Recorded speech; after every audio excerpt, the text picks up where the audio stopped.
Bullseye with Jesse Thorn is a production of MaximumFun.org and is distributed by NPR.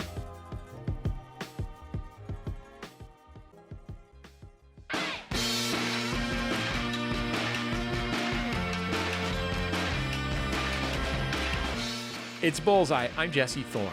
The band Gang of Four formed in the British city of Leeds in the late 70s. They were contemporaries of other post-punk bands from that era, like Joy Division, Wire, and The Fall. Maybe you've heard of Gang of Four, maybe you haven't. Either way, it won't surprise you when I say that Gang of Four influenced a lot of rock bands. That just kind of goes with the territory of being a successful post-punk band, which Gang of Four is. They were abrasive, danceable, and unapologetically political.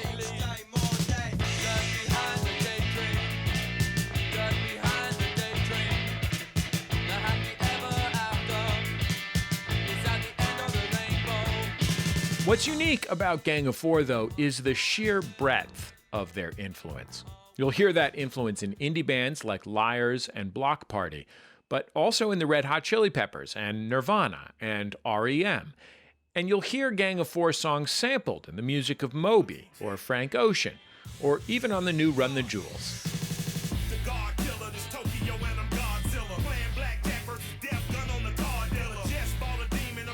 Gang of Four carried on in a handful of iterations, but the core of the band remained more or less the same: guitarist Andy Gill and vocalist Jon King. Gang of Four never really disbanded until last year, when Gill died suddenly at 64 of pneumonia and organ failure. His widow suggested he may have been an early victim of the COVID-19 pandemic. This year, the indie label Matador Records is reissuing the work of Gang of Four. Gang of Four 77 through 81 is a 4-record box set that revisits and elevates some of the band's most important releases, including their debut, Entertainment. Ahead of release, my friend Jordan Morris sat down with the singer Jon King to talk about the band, its legacy, and what it was like playing danceable music at punk rock shows. Here's another Gang of Four classic, Damaged Goods.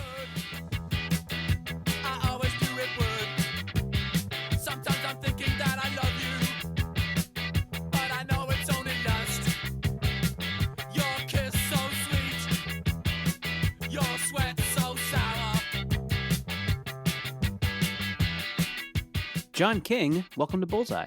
Hi.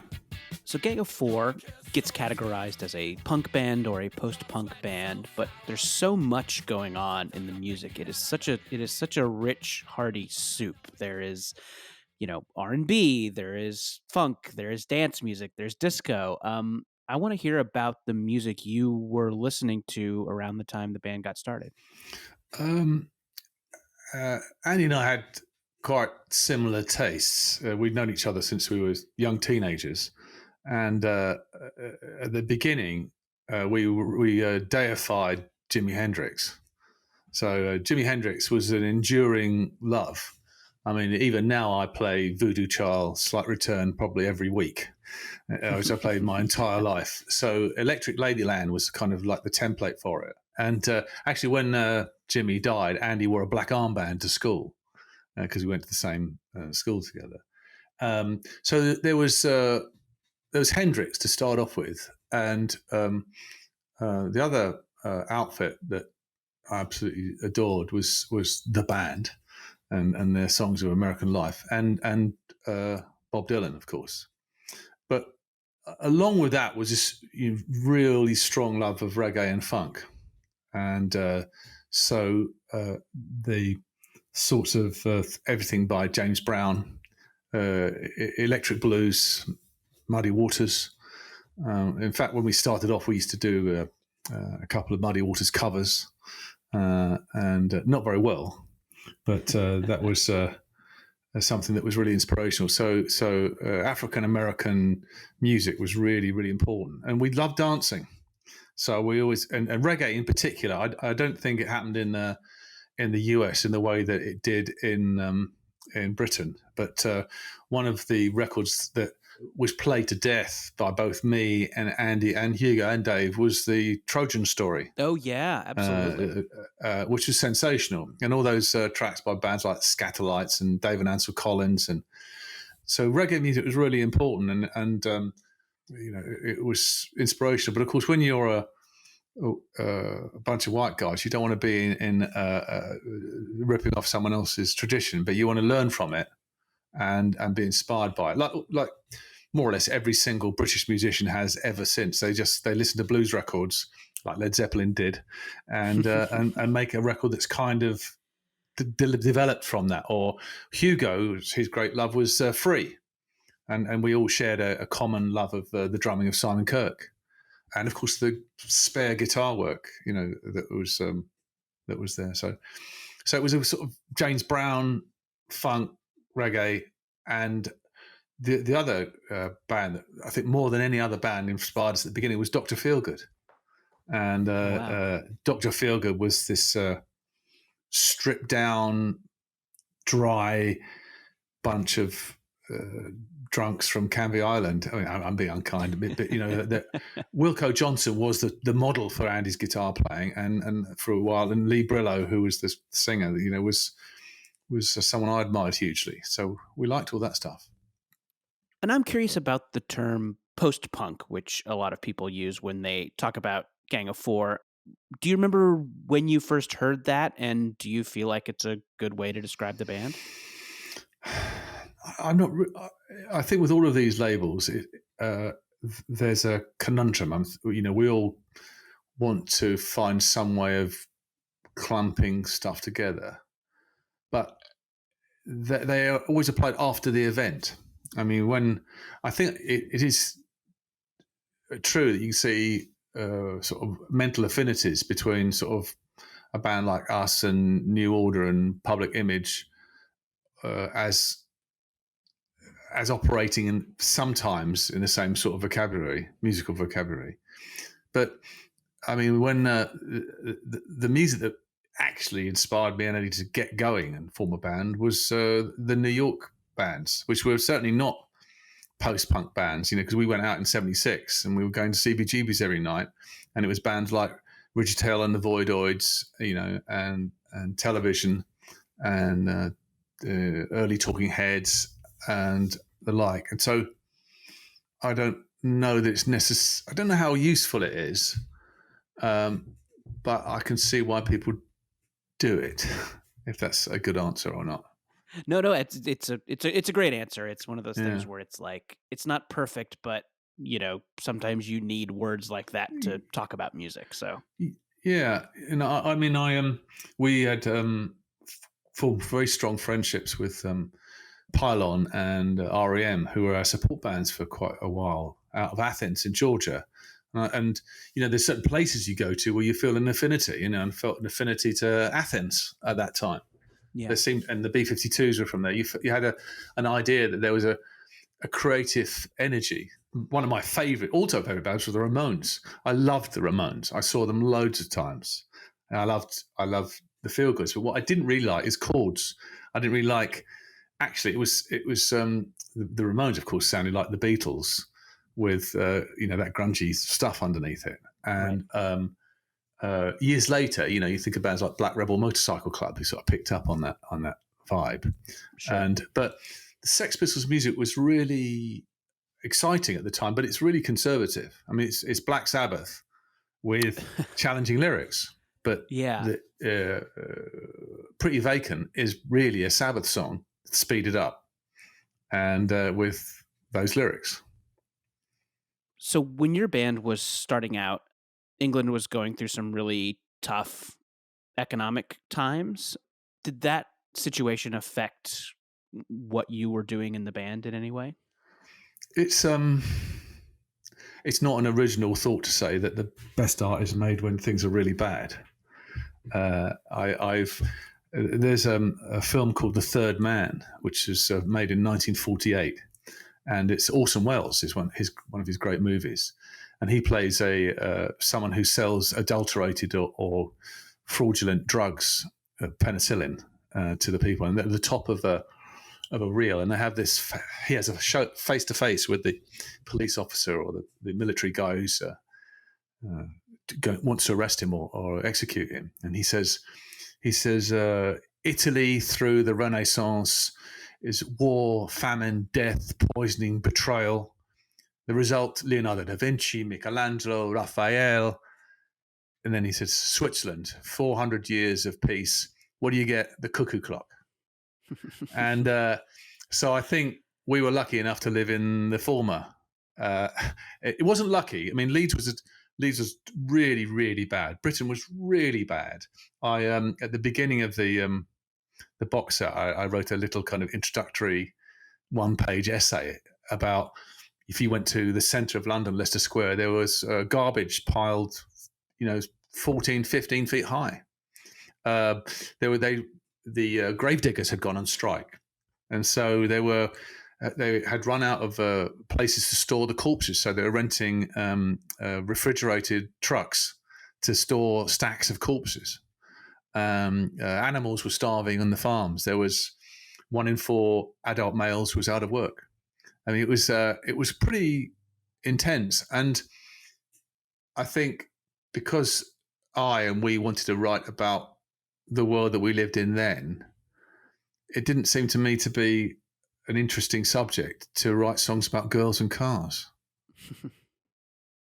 Yeah, it is interesting when, you do hear the Gang of Four takes on the love song at that time. I'm thinking about Love Like Anthrax specifically. Yeah. And, that being such an anti-dark love song. Love props some lot of stuff to sing about, because most groups, most of their songs about falling in love or how happy they are. You occasionally wonder why these groups do sing about things like this down a train. It's because these groups think there's something very special about it. Either that or else it's because everybody else sings about it and always has. It's versus the song has to be inspired and nothing inspires quite like that. It is interesting how you guys were, taking some of this familiar stuff and putting it through the lens of what you saw going on. Yeah, I mean, again, something that I put in the book was a great quote from Bertolt Brecht. He said, how can you write songs about trees when the woods are full of policemen? And it's, those subjects were really real to us all. Sometimes like songs like Natural's not in it. You're sitting there thinking, how did I end up like this? I felt actually, having done At Home as a Tourist, I remember about a year after that, Talking Heads came out with that one, you may find yourself in a beautiful house, which is right. that subject, that you suddenly get this moment of existential strangeness. You think, how on earth did I get here? Was it going through that door or another door? How on earth did my life end up? It's this series of random events, and yet you are wherever you are, and it's can be quite disconcerting. You wonder whether you're an actor in some cosmic play in which you've actually just been reading your lines from the word go. And it's a sort of, it can be a disturbing moment for lots of people when they get that. We'll finish up with Jon King of Gang of Four after a quick break. We'll talk about what it's like to hear your band sampled by Frank Ocean and Run the Jewels. Stay with us. It's Bullseye from MaximumFun.org and NPR. On NPR's Pop Culture Happy Hour podcast, we talk about TV, movies, and more, like the new Marvel Disney Plus series, The Falcon and the Winter Soldier, and a definitive ranking of the best Muppets. All of that in around 20 minutes every weekday. Listen now to the Pop Culture Happy Hour podcast from NPR. Hey, it's John Moe, and look, these are challenging times for our mental and emotional health. I get it. That's why I'm so excited for my new podcast, Depresh Mode.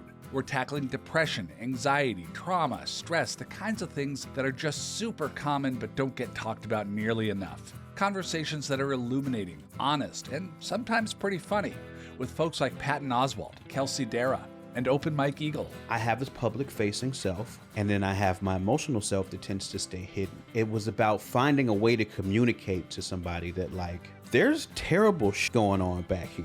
Plus psychiatrists, psychologists, and all kinds of folks. On Depression Mode, we're working together, learning, helping each other out. We're a team. Join our team. Depression Mode from Maximum Fun, wherever you get your podcasts. Welcome back to Bullseye. I'm Jesse Thorn. If you're just joining us, our guest is Jon King. He was the lead singer of the hugely influential post-punk band Gang of Four. He's being interviewed by Maximum Fun's Jordan Morris. The band just released a box set looking back at some of Gang of Four's earliest recordings, including their 1979 debut, Entertainment. Let's get back into it.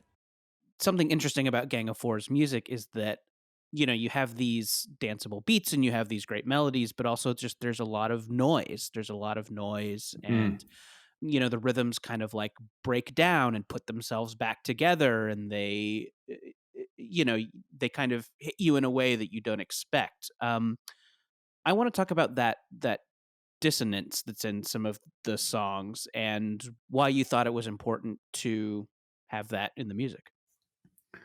Andy was a brilliant guitarist, and he was a brilliant non-technical guitarist. And so he had this fantastic ability to tease a sound out of some steel strings. And just like, you know, if you ever listen, everyone's listened to it, but you listen to, you know, the document of rock and roll is, you know, Robert Johnson's recordings of the late 1920s. You can hear the strings. You can hear the scraping. You can almost hear the touch of his fingers on the stuff. You've got a physicality about it.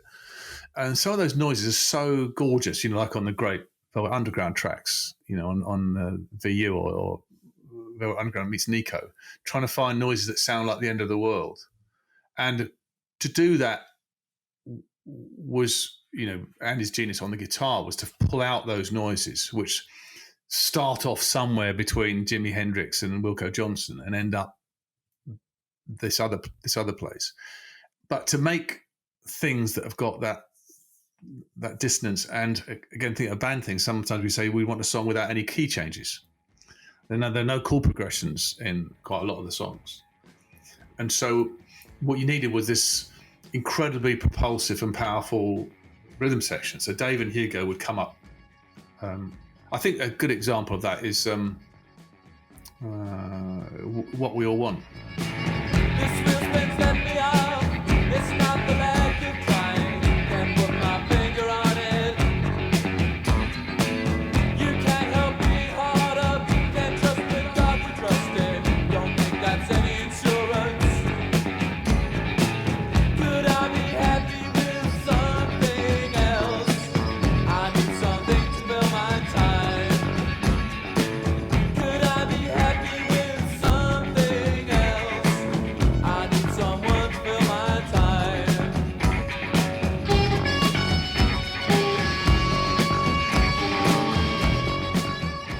Dave he'd learned to play the bass by listening to the Meters, you know, one of the world's greatest ever bands, you know. He went, I think when I first, not the first time I met him, but pretty soon, I remember he and I getting so excited about listening to Sissy Strut over and over again by the Meters. And that's how he learned it, from listening to Sissy Strut and reggae. But there was also this sound of Can, you know, the German noise band.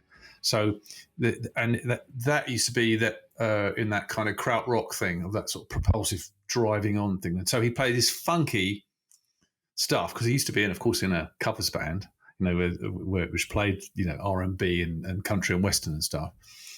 And it was applying what Dave and Hugo were brilliant at, applying the aesthetic of funk, where you get a groove and you lay it down and you got to stick with it. You got to be on the one. And then you're with the one, and then when you go away from the one, it's a thrill. And you know, like James, the master himself, James Brown.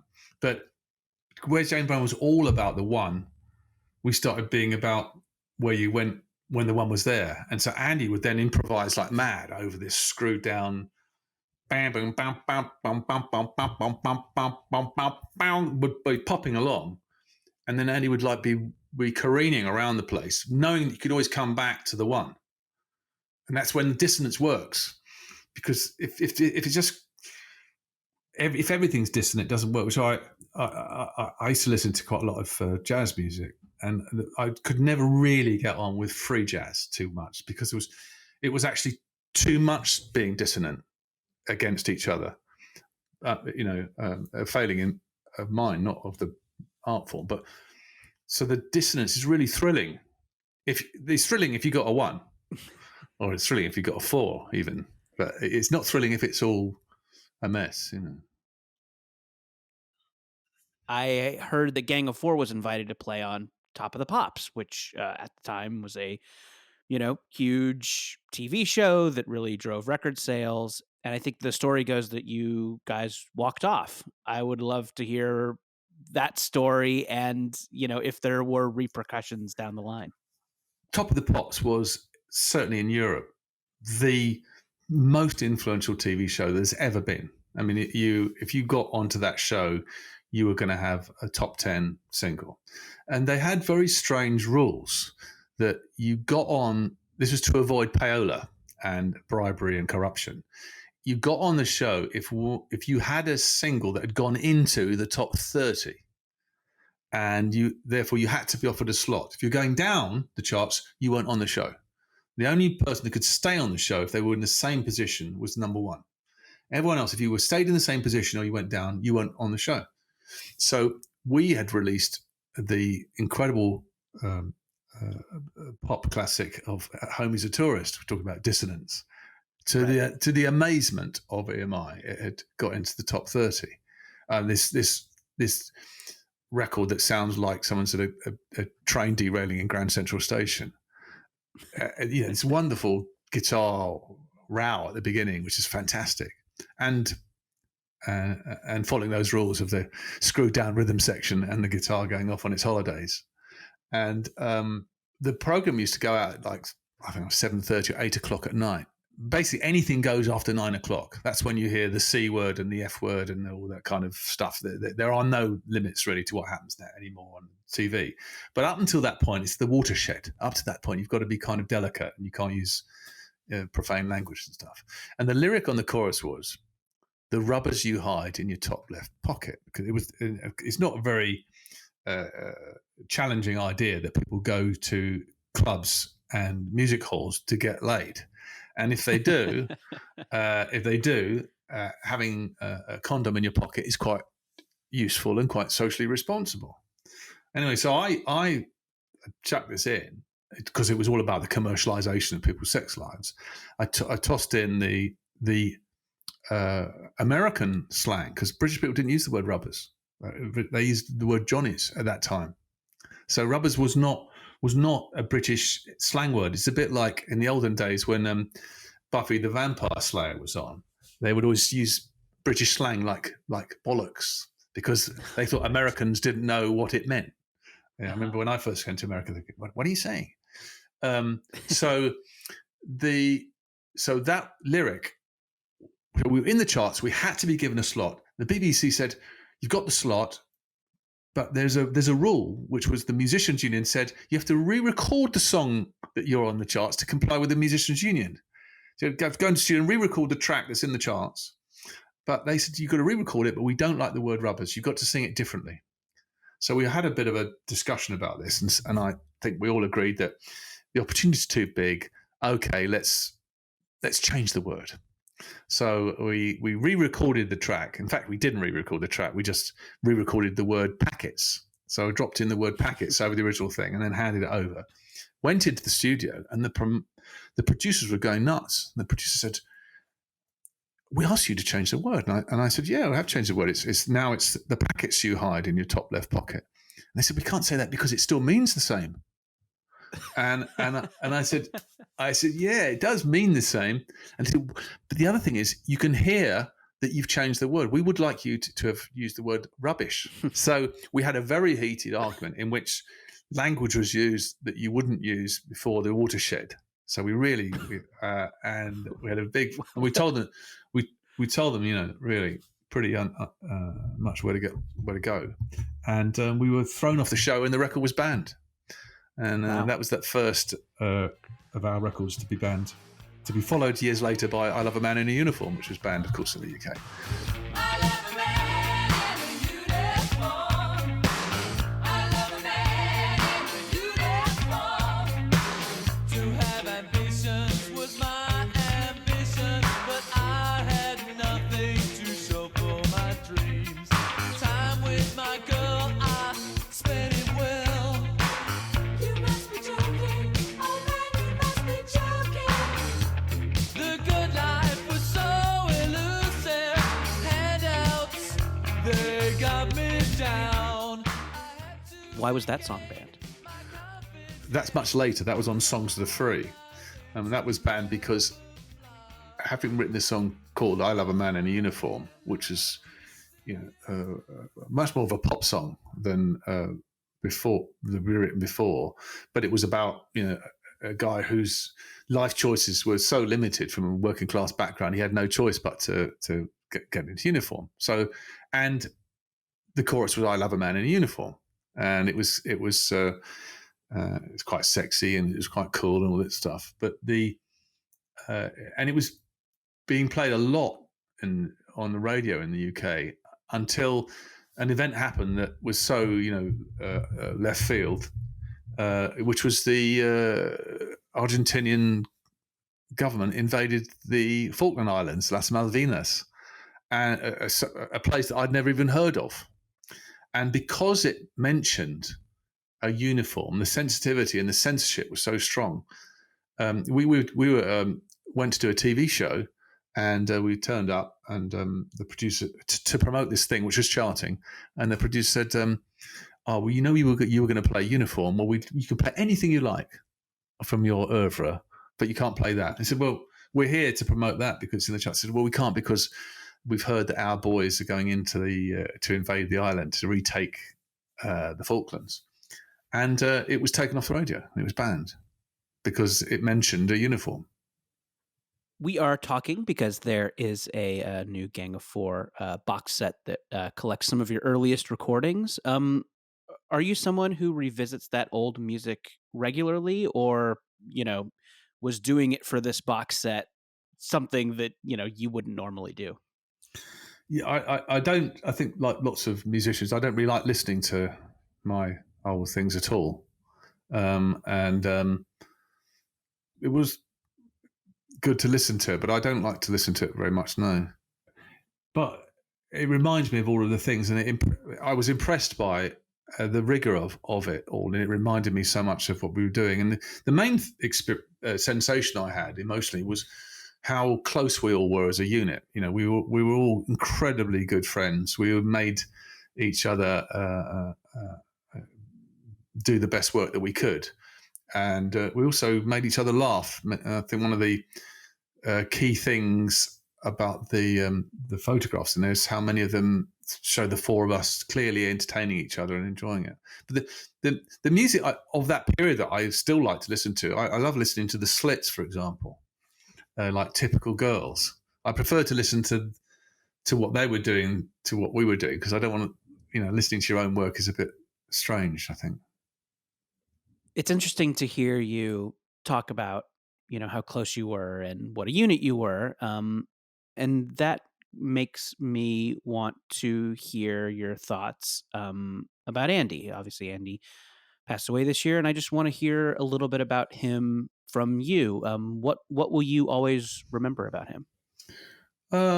Well, our lives were very social and working lives were very interwoven. I mean, I'd been friends of his since I was like 15.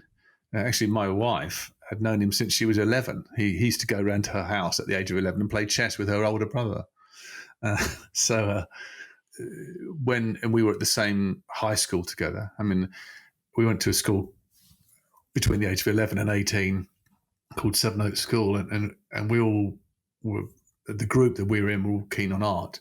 And there was me and Andy, and there were three other people, Kevin Lysett, Mark White, and Tom Greenhouse, who formed the Mekons, all in the same class, and Paul Greengrass, the movie director. and Adam Curtis, the documentary filmmaker, were all in the same class.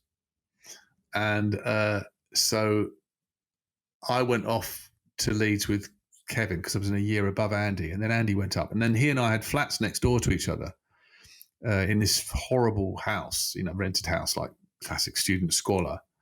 And he had an acoustic guitar, and I had a cassette recorder, and we used to sit there drinking cheap wine and writing genre songs really for a while, and then together, when I got a research grant to go to New York, Andy came along, and we then stayed together with we crashed with Mary Harron, who was then a journalist on the New York Punk magazine, but later on she directed American Psycho and the notorious Betty Page. But Mary had just broken up, I think, with the drummer of the Patti Smith group, who were then unknown, and she had a flat in St. Mark's Place in New York, and so we used to go to CBGB's every night. We got in for nothing, so we hung out. So Andy and I hung out with Richard Hale and the Voidoids and the Dead Boys and all that lot, Talking Heads and Blondie and everyone, who are all in this crappy bar. And so when we came back, it was our lives had become sort of baked. They become baked together. So we were very kind of entertainingly chalk and cheese, and I'm a terrible guitarist, but I love playing words, so it was we traded off each other, and we could do what the other one couldn't do, and it was very good, and I think we made each other laugh. I mean, we laughed a lot, and we knew all of the words to all of the band songs, so very often we'd be singing, Up on Cripple Creek together as a sort of as a duet and things like that. Yeah. Gang of Four music has been sampled by some pretty serious hip hop artists. I'm thinking of Run the Jewels and Frank Ocean specifically. What is it like to hear your music used like that? I was so flattered, really, for both of them to use it. I mean, I think that Run the Jewels is a brilliant band, and I liked them before they did that. I mean, I actually thought it was a joke when someone said, they asked for permission. I think Dave had run into one of them in the studio on the West Coast, and they said, "Would you mind if we sample your song, Ether?" And of course, no, of course he didn't mind. And I think it. And when Frank Ocean did that, I felt very musically pleased, because of course you're always standing on the shoulders of giants, So just as we would sort of like heist something or other from Funkadelic, I'm not sure what it was, but you'd be inspired by something that you hear, and then to think that a band that's also like Run the Jewels trying to take on the complicatedness of urban life, and hip hop has got a fantastic thread to it of talking about real life in those ways. And I was so thrilled that a song like Ether, which is all about that trapped in heaven lifestyle, locked in Longkesh, So it's I think I mentioned earlier on the two opposing ideas. There was the inturbate policy of innocent people, and then there's your own sort of feeling that you are your own jailer in your own home, and which is quite a sort of proto hip hoppy kind of idea, isn't it? I suppose. I don't know.